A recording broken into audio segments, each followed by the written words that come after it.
मेरे प्यारे दोस्तों, आशा करता हूँ कि आप अच्छे होंगे। आज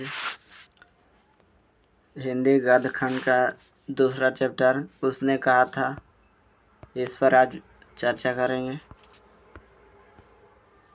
उसने कहा था का राइटर हो गए चंद्र शर्मा गुलेरी जी।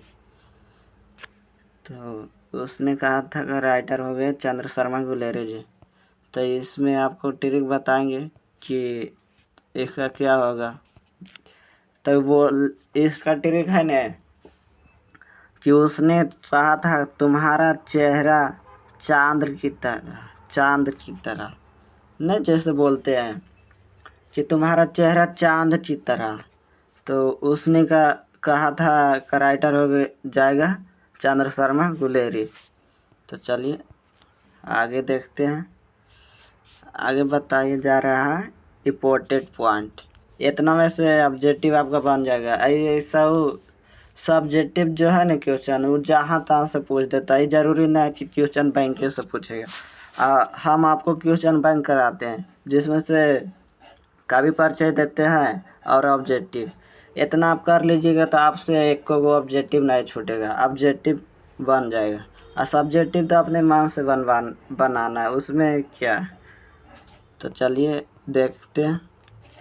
इसमें पहला पॉइंट है कि उसने कहा था कहानी की कौन सी विधा, साहित्य की कौन सी विधा। तो एक कहानी है, जैसे बालकृष्ण भट्ट का था बातचीत, वो निबंध था और सही एक कहानी है।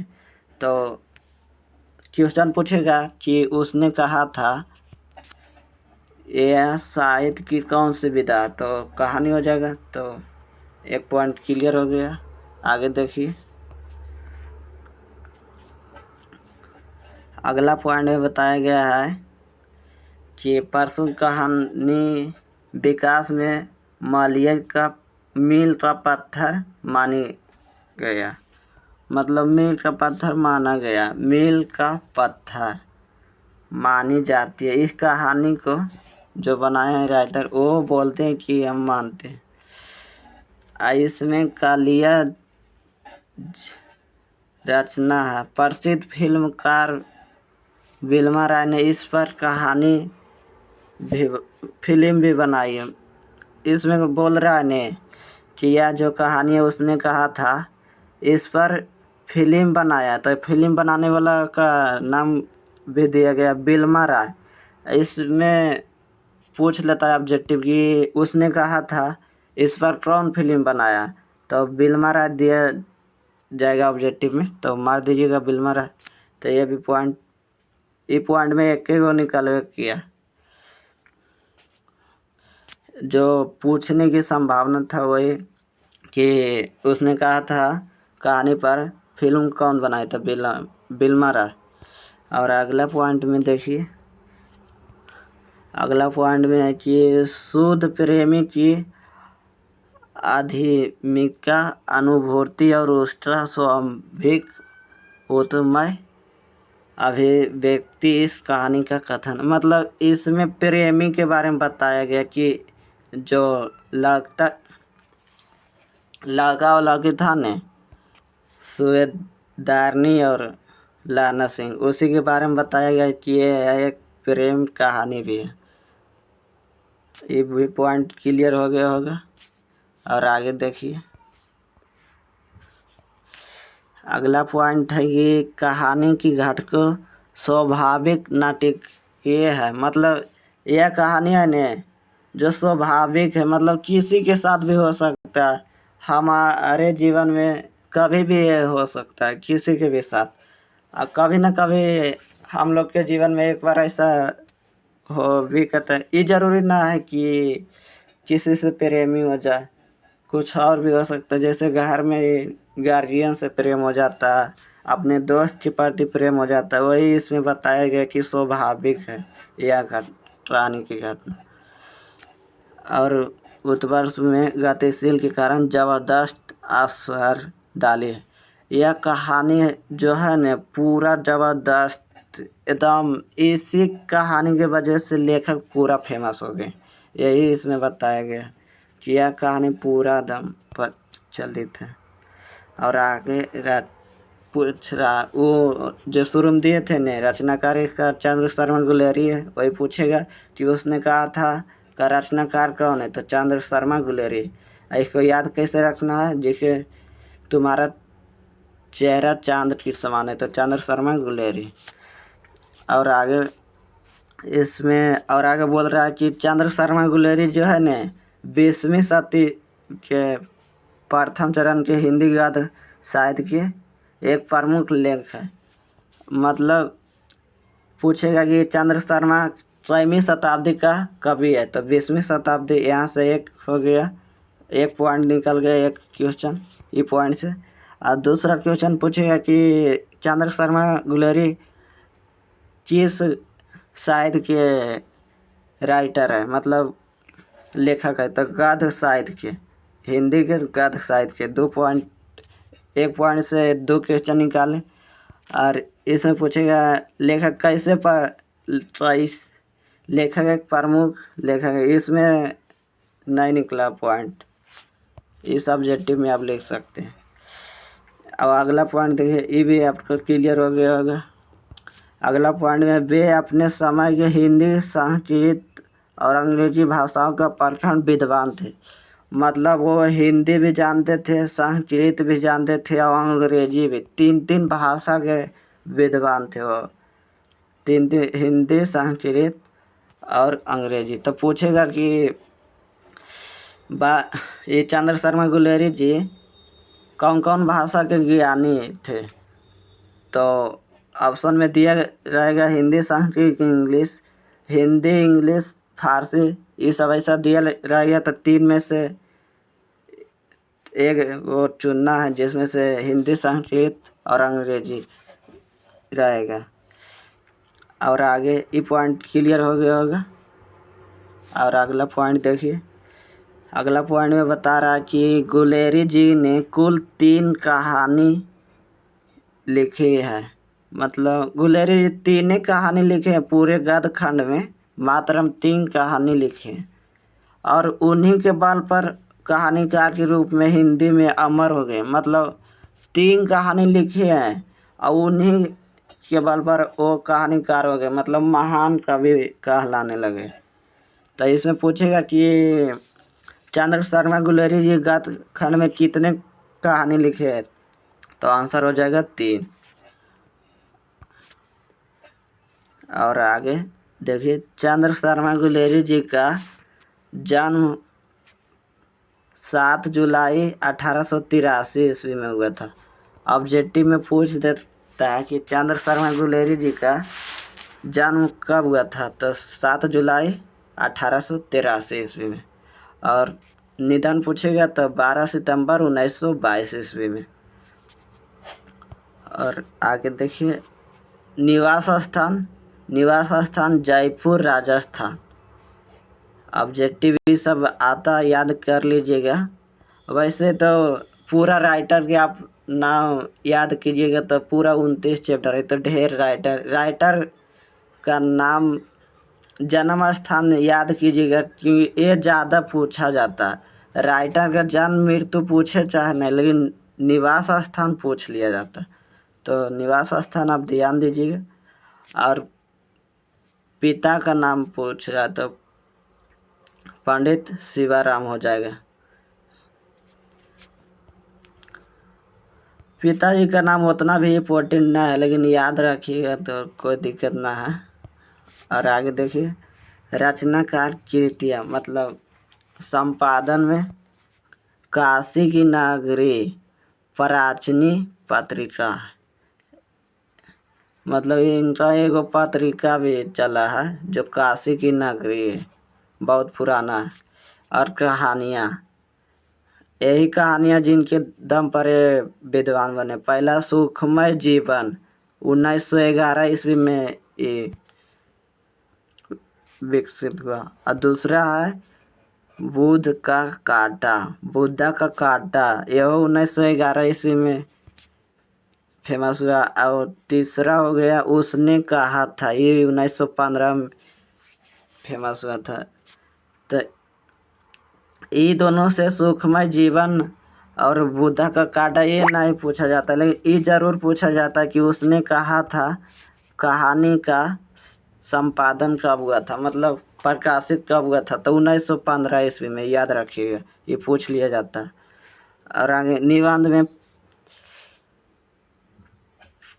प्रचलित विद्या, इतिहास पुस्तक, भाषा विज्ञान और सामाजिक विज्ञान विषय पर निबंध, कछुए पर डिंडल, संस्कृत पर टिप्पणी, देवनारायण प्रिय आदि। मतलब ये इतिहास पुस्तक, सामाजिक विषयों पर निबंध लिखते थे।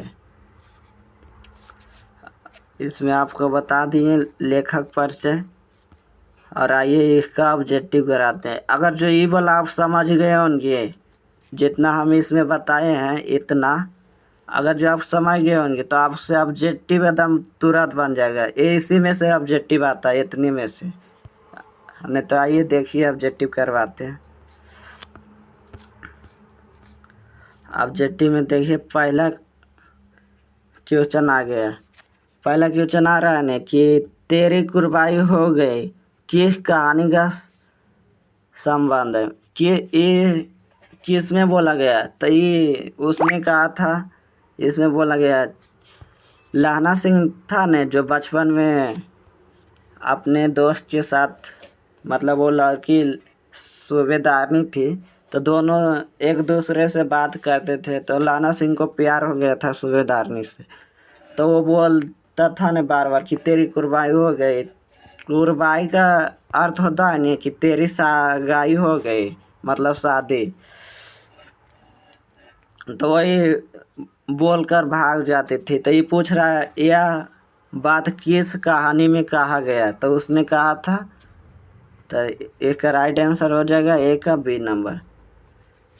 और आगे देखिए दूसरा नंबर क्वेश्चन में कि हिंदी कहानी के विकास में मील का पत्थर कौन सी कहानी ने जो वहाँ पर बताए थे, मील का पत्थर, वही यहाँ पूछ दिया गया कि मील का पत्थर कौन सी कहानी में मानी जाती है। जो हम बता रहे थे जखने, उसने कहा था इस कहानी को मील का पत्थर भी माना जाता है।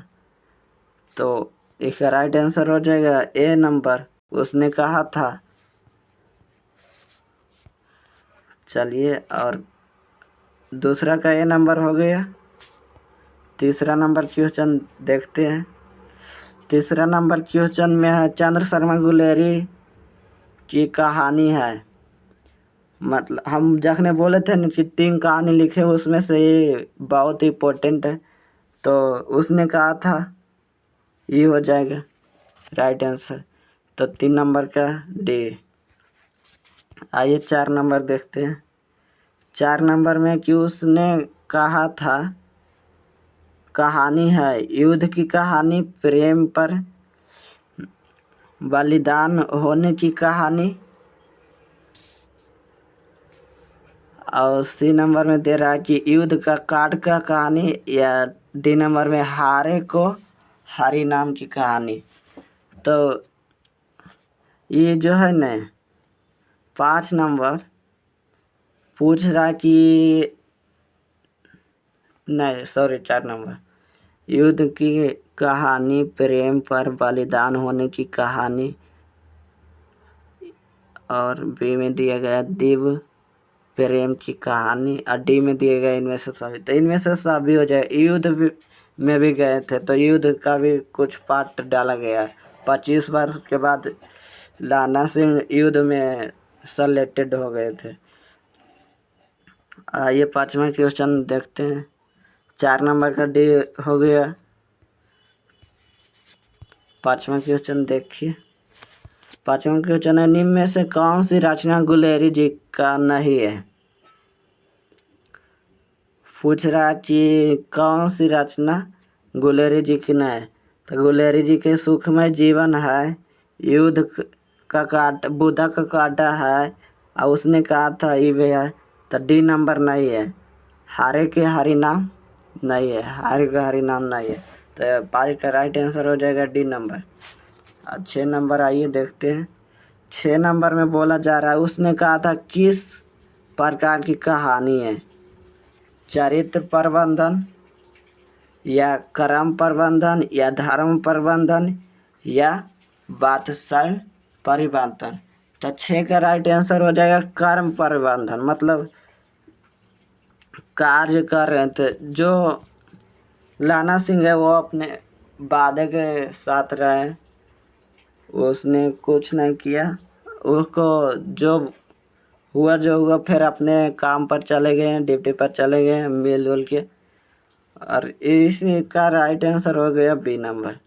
लाना सिंह के बारे में बता रहा है। इस कहानी में मुख्य पात्र लाना सिंह और एक सूबेदारनी है।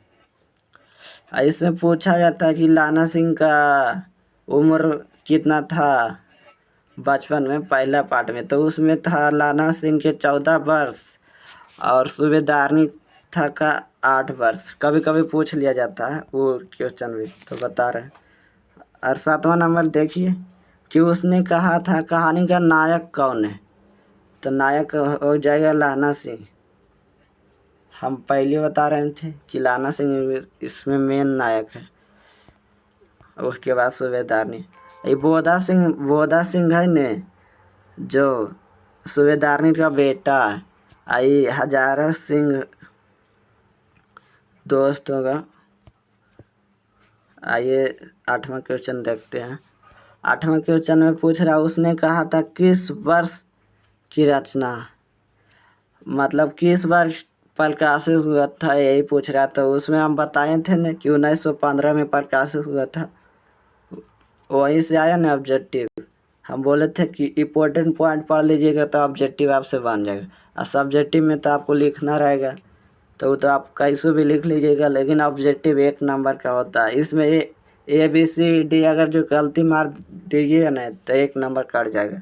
इसीलिए ऑब्जेक्टिव पूरा ध्यान से देखिए। और नंबर क्वेश्चन है देखिए कि उसने कहा था कहानीकार कौन है। तो उसने कहा था तेरा